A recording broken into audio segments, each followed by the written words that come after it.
The Trip by Peter Essex.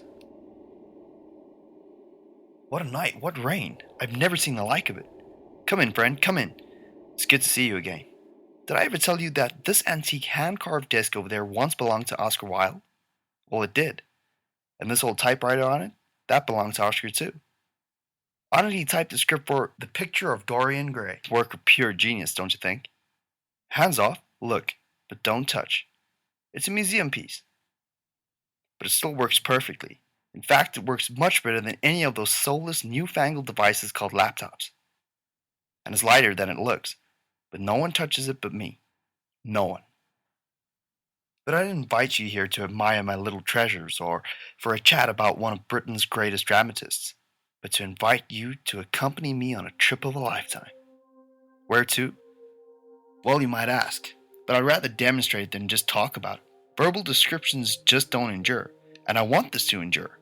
I'll show you things that will blow your mind.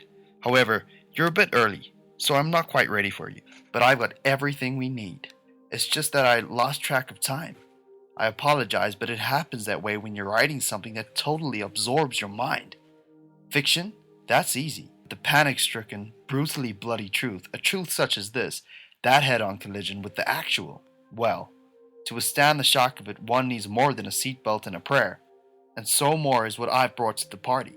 Science. Science in the form of one small ampule containing purest sodium thiopental, the truth drug, and dimethyltryptamine, the most radical hallucinogenic known to man. The world and all that's in it, all in a 1 ml syringe. Science and a typewriter and the seductive ghost of creation. Okay, let's put it to work. Steady hands, thus. Bite the tourniquet. Run the needle tip into my cubital vein and press. Slowly does it. It's dose sensitive, this stuff. It's dead easy to OD on it. But as you'll see, it's worth the risk. This stuff's got a power and a glory to it that no other psychedelic cocktail can imitate. It kicks in very quickly, the effect lasts for only a few minutes. 7 minutes max. Just 7 glorious minutes, into which is squeezed an eternity. An amazing, life-changing eternity. There. Done. So I better sit too.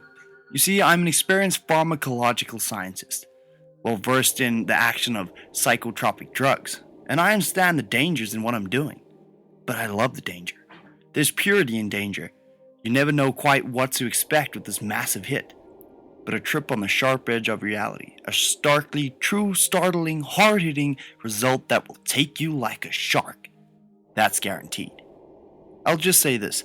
I spoke of science. Now for the sake of science, I'll do what I do best. I'll write, I'll type, and everything I see or feel or hear or sense in any way, I'll place upon this page. And then nothing will be lost to science. I'll write and stay with me, friend. I'm going down. Down as though falling from a great height. Down and down, slowly at first, then plummeting at such a speed that I knew where my fall ended, I would be annihilated, crushed and pulped. But it did not end, and I was not crushed. I came to a halt in the middle of nowhere while my whole being tingled with phenomenal energy. Like a mighty orgasm, this massive sense of power surged through the length of my body. I forcibly opened my eyes to behold nothing. Then my room came back into focus, and it was empty. But for you, not as a tangible entity, but internalized as in a spirit. And your concerned face came recognizably to my mind, communicating with me by means of worried frowns and glances. I could not reply and reassure you that all was well. For you, I knew exactly what to say.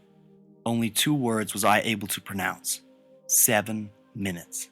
But although my speech was drastically restricted, my hearing was acute, and I could hear the sound of metal on wood, a loud and intolerant rat-a-tat of the big brass dolphin-shaped door knocker on my front door, knocking as though on my very skull bones. I rose.